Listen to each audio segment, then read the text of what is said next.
आप सभी को नमस्कार। नमस्कार। आज हमारे बीच में है लोकेंद्र सैनी जी, जो एडवोकेट है सुप्रीम कोर्ट में। तो आज हम इनसे कुछ जानने के लिए आए हैं यहाँ पे, जो ये भी सोशल वर्क करते हैं, मेरठ मोदी नगर के रहने वाले हैं। तो आइए हम इनसे जानते हैं हम लोग। लोकेंद्र जी, हम आपसे जानना चाहते हैं, जो शादी की उम्र होती है, किस उम्र में शादी करनी चाहिए आपके हिसाब से? देखिए, शादी की जो गवर्नमेंट ने एज रखी है बालिग होने की, वो लड़की के लिए 18 साल और लड़के के लिए 21 साल जी। और ये गवर्नमेंट ने नहीं रखी, जो सोसाइटी है बेसिकली, जो समाज में चीज़ें चलती हैं और जो एक शोध का विषय है, ट्रेडिशनल भी इसमें है और आधुनिकता भी है, और एक बायोलॉजिकल जो ज़रूरतें हैं फिजिकली मेंटली, उसके आधार पे एक साइंटिफिक एज रखी गई, जिसके आधार पे शादी की जा सकती है 18 और 21 वर्ष की। बिल्कुल। लेकिन सर, आज देखने में आया है हमारे समाज में या सभी समाज में जो है, बच्चों की उम्र 30, 35, 37, 38 पार करती जा रही है और उनका ये कहना होता है अभी हमारा संजोग नहीं आया। अब सर, संजोग नहीं आया या उनका क्राइटेरिया इतना बड़ा है कि उसको वो फुलफिल कहीं भी नहीं हो पा रही है। तो आप इस बारे में थोड़ा बताएंगे, अगर देरी से शादी होती है, ज़्यादा उम्र में शादी होती है, उसके क्या क्या दुष्प्रभाव हमारे आने वाली संतान पे पड़ेंगे या हमारी लाइफ में पड़ेंगे? देखिए, दुष्प्रभाव तो बिल्कुल स्पष्ट हैं, उसका कोई एक्सपेरिमेंटल या कोई एनालिसिस करने की आवश्यकता नहीं है जी। जिस तरह से IVF चल रहा है, टेस्ट ट्यूब बेबी चल रहा है, ये आज से 25-30 साल पहले इनकी संख्या बहुत कम थी। और जो एक नेचुरल प्रक्रिया है, उसके लिए एक बच्चा पैदा करने के लिए आप 5-5 लाख 10-10 लाख के पैकेज दिए जा रहे हैं, हेल्थ खराब हो रही है, तो वो उसके दुष्परिणाम में से ही एक है। जो लोग लेट शादियां करते हैं, ये स्पष्ट डाटाज हैं कि उन्हीं लोगों में इस तरह के चांसेस हैं। और जो स्पर्म्स की कमी है या बच्चा उठने की दिक्कतें हैं, जो ओवरेज लोग हैं 28-30 साल 32 साल में शादी कर रहे हैं, उन्हीं के साथ में ये समस्याएं हैं। जो 20-22 साल की उम्र में शादियां हो रही हैं, उनमें रेयर ऑफ द रेयरेस्ट कोई ऐसा होगा जिसके साथ में समस्या है। ठीक है जी।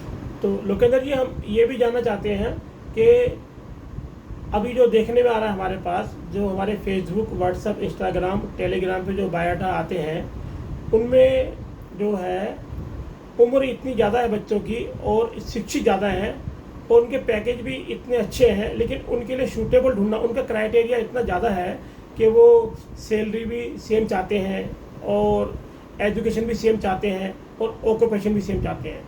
तो ऐसा संभव नहीं होना, तो इस बारे में बताएंगे कि ये जो कर रहे हैं लोग, सोच रहे हैं, ये किस हद तक सही है, किस हद तक गलत है ये?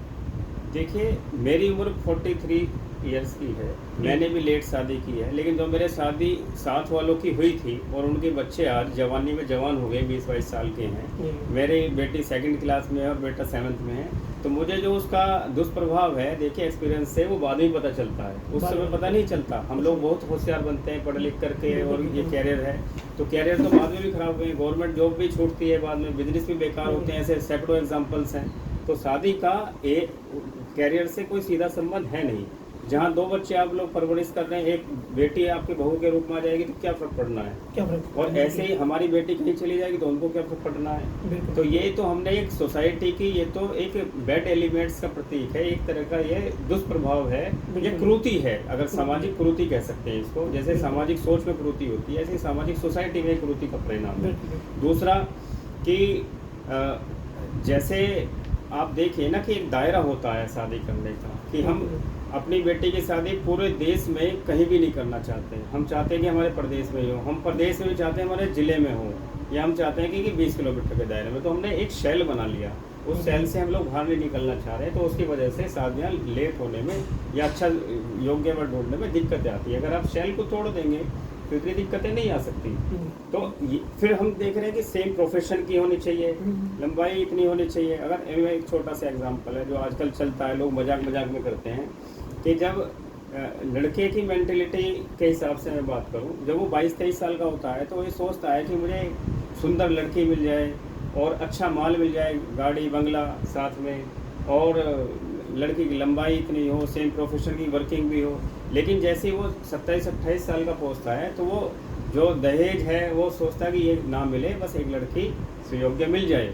और लेकिन जैसे वो 30 प्लस जाता है तो उसकी सब डिमांड खत्म कि किसी तरह शादी हो जाए। शादी। तो टेंडेंसी बदलनी चाहिए माँ बाप की तरफ से भी और लड़कों की तरफ से भी। और शादी एक इंस्टीट्यूशन था, है और आगे रहेगा। जो वेस्टर्न कल्चर के लोग हैं वो लोग एलिट वर्ग में वही कहे जाते हैं, संभ्रांत वर्ग में, जिनके परिवार हैं, जिनके माँ बाप का नहीं पता बच्चों का, वो वहाँ लोग सम्मानजनक स्थिति में वेस्टर्न कल्चर में भी नहीं हैं।